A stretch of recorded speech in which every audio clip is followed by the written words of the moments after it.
जेहो को जन्म हिसो अखनहु धर कानी रहल छिए जेहो को जन्म हिसो अखनहु धर कानी रहल छिए की होइए से की कहू अम्बे की होइए से की कहू अम्बे सबटा जनै छिए जेहो को जन्म हिसो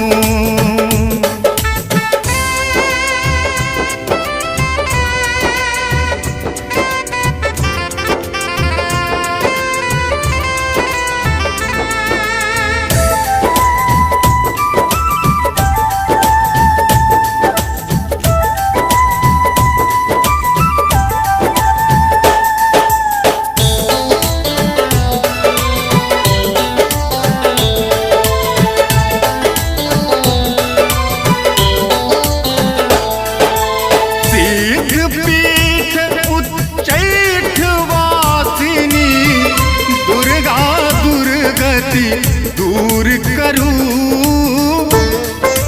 सीध पीठ उच्चैठ वासिनी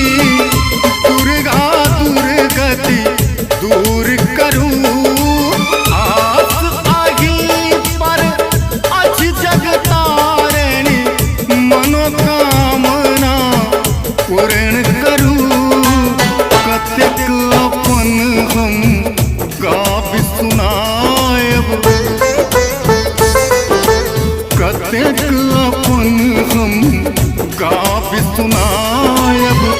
मोरक धार बहै छिए की होइए से की कहू अम्बे सबटा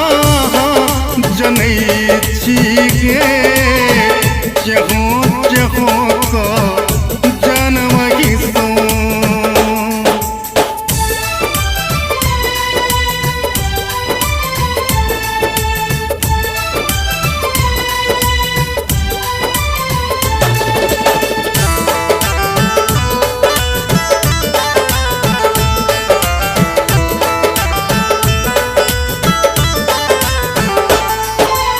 जैनी रहल छी जैत कतौ हम जाऊ कतहु तो जाऊ कहाँ जैनी रहल छी जैत कतौ हम जाऊ कतहु तो जाऊ कहाँ सूझ रहल नहीं बात गोसाउनी स्वस्ति श्री ज्योति देखाऊ अखनहु पाक पड़ल छी अम्बे अखनहु पाक पड़ल छी अम्बे पद पद थाल सनै छिए की होइए से की कहू अम्बे सबटा जनै छिए जेहो को जन्म हिसो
की कहू अम्बे सबटा जनै छी गे चहो चहो को जनमहि सो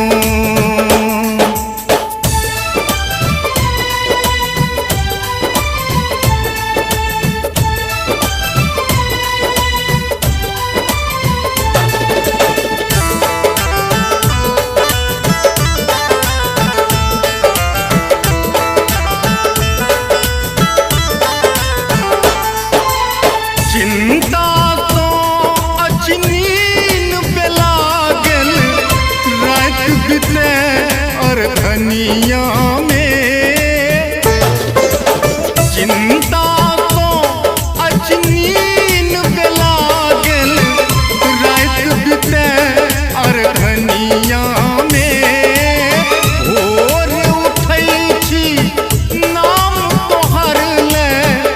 बीते खनिया में शंख पिया दर दर के मारल शंख पिया दर दर के मारल माधुर फंद छनै छी गे की होइए से की कहू अम्बे सबटा जनै छी गे